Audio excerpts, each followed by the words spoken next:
The morning sun blazed across Phoenix International Airport as Captain Maya Johnson walked through the terminal doors, her crisp blue uniform bearing 4 gold stripes that marked 20 years of flawless service. Her polished wings pin caught the light as she approached the crew entrance to Gate 7. "Excuse me, miss.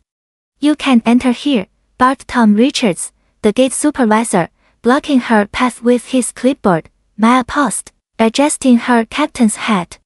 "I'm Captain Johnson. Flight 447 to Denver." Tom's eyes narrowed. "Right. And I'm the president. This area is restricted to airline personnel only." "I am airline personnel," Maya replied calmly, reaching for her identification badge. "Look, lady, I don't know what game you're playing, but passengers wait in the terminal." Tom's voice grew louder, drawing stares from nearby travelers. Sarah Walsh, a flight attendant, approached from behind.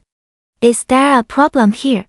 This woman claims she's a pilot." Tom scoffed, his face reddening. Maya held out her credentials. "Captain Maya Johnson, employee number 78,451. I've been flying with this airline for 2 decades." Sarah examined the badge, then looked at Maya's uniform, her expression shifting to embarrassment. "Tom, she is who she says she is." But Tom wasn't backing down. "Anyone can fake a uniform." "Security!" he shouted across the concourse. Within minutes, 2 airport security officers jogged over. "What's the situation?" "This woman is impersonating an airline pilot," Tom declared, crossing his arms smugly. Officer Martinez looked at Maya's identification, then at her uniform, then back at Tom. "Sir, her credentials check out on our system. She's scheduled to fly today." The crowd of passengers had grown, phones appearing to record the confrontation. Maya stood tall, her dignity intact despite the humiliation burning in her chest. "There must be some mistake," Tom muttered, but his confidence was cracking.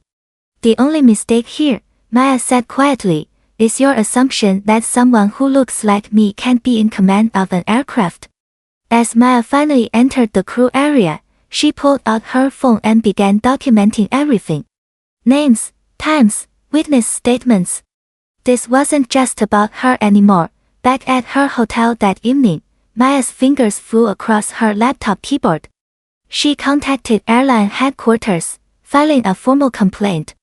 But her real investigation was just beginning. 3 days later, Maya sat across from James Parker, the airline's diversity officer, in a sterile conference room.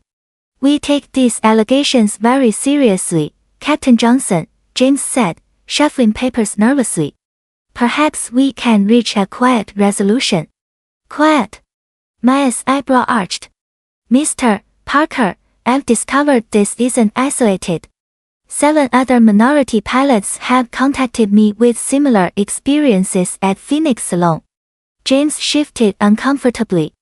"Well, training can always be improved." Maya slid a folder across the table. "These are internal emails I obtained through proper channels. Would you like to explain why hiring managers discuss keeping the cockpit looking traditional?" James's face went pale as he read. "Where did you get this?" "That's not important. What matters is the pattern they reveal. Systematic bias in hiring, promotion, and daily operations." Over the following weeks, Maya connected with pilots Lisa Chen and Carlos Rodriguez, who shared their own stories of discrimination. Together, they uncovered a network of bias that stretched across multiple airports. The breakthrough came when Maya received an anonymous package. Inside were audio recordings from the crew lounge at Phoenix. Tom Richards' voice was unmistakable. "We need to keep standards high. Can't have just anyone thinking they can waltz in here wearing stripes." Another voice chimed in, "Exactly. Some people just don't fit the image passengers expect." Maya's hands trembled slightly as she uploaded the recordings. Within hours, the story exploded across social media. News vans surrounded her apartment. Her phone rang constantly. 2 months later, Maya stood in the same Phoenix terminal, but everything had changed. She wore a different uniform now, one that read Regional Director, Southwest Operations. Tom Richards shuffled nervously as Maya approached his desk, flanked by HR representatives and security. Mr. Richards, Maya's voice was steady and professional. Your employment with this airline is terminated, effective immediately. Tom's face went ashen. You can't do this. I've been here 15 years. You should have thought about that before you decided that qualified pilots don't belong in cockpits because of their skin color. Maya handed him the termination letter. Please collect your belongings and exit the premises. Sarah Walsh stepped forward. Captain Johnson, I mean Director Johnson, I want to apologize for not speaking up sooner. Maya nodded. Sarah, you'll be attending our new bias awareness training. Everyone will. As Maya walked through the terminal that afternoon, she noticed the changes already taking shape. New posters promoting diversity hung on the walls. The hiring board displayed photos of pilots from every background imaginable. Her phone buzzed with a text from a young black woman named Jessica.